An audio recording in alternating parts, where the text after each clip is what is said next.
products. So do you feel proud of somebody like him? Bobby Wine is confused because he's not ideological, and he's being manipulated by so many groups, so many, especially the foreigners. Oh, which foreigners? All sorts of, we monitor them. Tell me, I didn't know there were foreigners manipulating Uganda's elections. Who? Bobby Wine in particular is an agent of foreign interests. But the social group, the youth who feel marginalized, that's a healthy internal force which we are working with. For the youth group who are serious, who are not part of the foreign manipulation. Who are these foreigners? Tell me the country. I don't know who these foreigners are. There are so many. There are so many. Because you see, the foreigners, especially the Europeans, they are full of arrogance. They for Uganda is very successful. We have a very strong system because we know what we are doing. But because you have that your own analysis. Like, for instance, you think the problem of Uganda is because I've been in government for a long time. And after that is the advantage of Uganda. So we don't agree. As long as it is democratically decided on, this is the correct thing. But because you have that view of yours, when charlatans, people are not serious, come up, oh, it is opposition to longevity in government. So you jump up and down in the West. And they get quite a lot of encouragement from the foreigners, from the homosexuals, from I don't know what. What have the homosexuals got to do with it? Oh, they are very happy. They are very happy with Bobby Wine. They actually, I think they even send them support. Why does it come back to the homosexuals? Many years ago, you may not remember this, you told me that there were always homosexuals in Uganda and they lived on the edge of the village and they were tolerated. They were not persecuted. You told me that yourself. But in Europe, you promote them. You promote some homosexuality. You think homosexuality is an alternative way of life. While for us here, we think it is a deviation. But you told me that traditionally you tolerated it. Absolutely. So why don't you tolerate it now? Absolutely, even now. But what we cannot accept, they are the ones who are hostile. They are the ones who say we should do. They're the ones who want to be able to live the way they live, aren't they?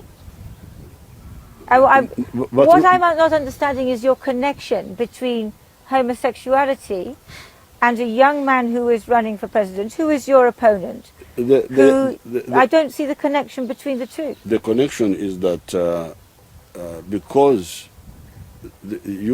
some of the constituencies in the West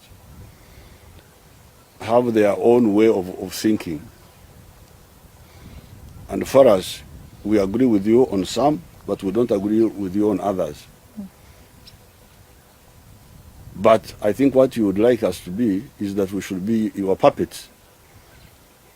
Whatever you say is what we should do. We should not say, wait a minute, that one we don't agree with. So now, because of that,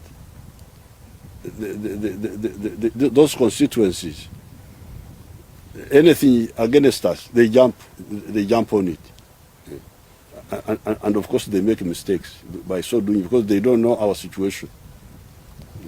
Let me ask you about accountability, because obviously there is this issue. You've got the election and you've got the opponents and so on. And there has been violence. And there was concern back in November because more than 50 Ugandans lost their lives. They were shot by the security forces. Tell me about that. Who's accountable for that? the opposition. The victims are responsible for the shooting? Not the victims. The opposition are the ones who wanted to organize an insurrection because they say they want to organize here what happened in Libya, supported by you people, by you, the Western governments. What happened in, yes, Egypt? What happened in Sudan, Khartoum? What happened in... well, these are revolutions that overthrew governments, at least temporarily. But was that really what was happening, or was it a... That's what they were planning. That's what they were planning, encouraged by actually Western governments, Western elements, I wouldn't say governments, Western elements, press, some this and that, some diplomats. But 50 Ugandans, more than 50, lost their lives, and it was the security forces who pulled the trigger. 32 were attacking security people. There was a 14-year-old boy who was killed. He was walking along behind his mother. Some died in the crossfire. Some died, some 22. But 32 were definitely... Who started that violence? Well, Bobby Wine was arrested, and then people started rioting. Of that, there is no doubt. Yes. And then the security forces but that one had been planned a long time. It had been planned. You see, because here, you are asking me, why have you not died, many of you? You are asking... No, I'm asking you who is accountable. No. That's what my question was, who is accountable? Before, you asked me, why have you not died, so many of you, from corona? You remember? I asked, why did you think that coronavirus was not ravaging the population of Uganda? Because we took measures. We took measures. And some of the measures was, don't congregate. Now, this agent of foreign interest, Bobby Wine, says, no, for me, I will congregate. You can't. I am also campaigning. I'm not congregating people. I've been campaigning for 2 months. I have never held a single rally. Not one.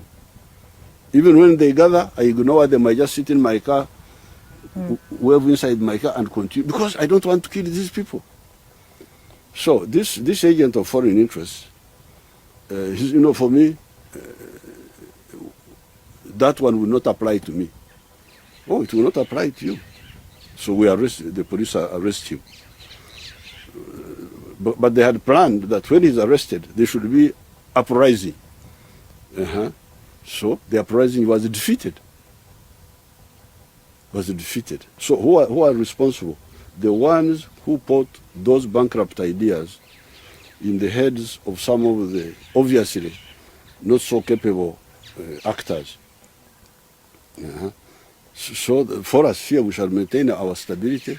Nobody can disturb it because we have a very strong system. Are you concerned about there being more violence between now and election day? Anybody who brings violence will be defeated. There will be no violence. And anybody who knows, and that was a rehearsal, that one, because that's what they wanted. But it was defeated. And I think many people are now more careful. With the... You saw what happened in Washington the other day. You were joking with someone. Yeah, last night. Yeah. Yes, you can get these people who have got very wrong ideas.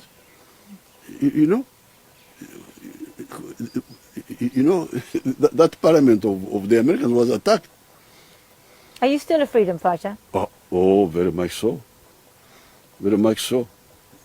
Do you have any cause to fight for? You know somebody else who thought that he was always a freedom fighter was Robert Mugabe. Do you think he was? Do you think you're like him? Robert Mugabe made some philosophical mistakes, which I told him about, which philosophical mistakes? Yes. I don't know if it's philosophical when your country starts to starve. But those were part of the philosophical mistakes, because he did not understand the role of the private sector. But I suppose what I'm asking is I'm looking at you, a freedom fighter, and now you've been in power for 33 years. And you're going into what will probably be your 6th term. Yes. And some people say, he did a great job, and now enough. Many people said the same about Robert Mugabe. And he didn't go until he was nearly 100. Mugabe, you see, this is the superficiality. You are really superficial. I'm a very superficial person, you're right, sir. You are very superficial people. Not only you. No, oh, I'm not the only one, no, but, you know, as so many are. You see, the problem of Zimbabwe, even if there was a new person, if you did not change the philosophy of not understanding the role of the private sector, you will fail. For instance, the fight between Mugabe and whoever was there with the whites. Frangarai. You're thinking about with what? Do you mean the white farmers? Yes. This for us here, we had our own whites. The Indians. The Indians. What did we do? We brought them back. We are the ones who brought back the Indians. Why? Because we understood that these Indians were working for us. When they are entrepreneurs in Uganda here, they are working for us. Now, if you don't see that, even if you get new leaders, but with that same philosophy, you will fail. But one day you will have to have new leaders here. None of us are immortal. Mm-hmm. That one we shall determine, because we have got our party. We normally meet, say what do we do, what do we do next? Does this old man retire? Have we finished all the things we need? I don't need to be in the government, by the way, because you see another confusion you have. Why do you think I'm in the government? Because you want to be. I want what? Because you want to be in government. You want to be in power. You want to be in office. For what? For what you want to do. For what I want to do. Uh-huh. So, is what I want to do bad? Sometimes the issue can be the person. No, what am I looking for in power? Because power, unless I'm looking for money or something personal, otherwise, if I'm not, do you think I'm looking for money? I didn't say that. Mm-hmm. I suppose what I'm asking is whether you just think that it's fine for any leader just to keep going. If there is a mission to be done, and I'm telling you that in Uganda here, and to some extent in Africa, we have got missions, very serious missions, which if we don't do, we shall become a Latin America. And you're the only person who can do that? I'm not the only person, but there is no harm if I also contribute.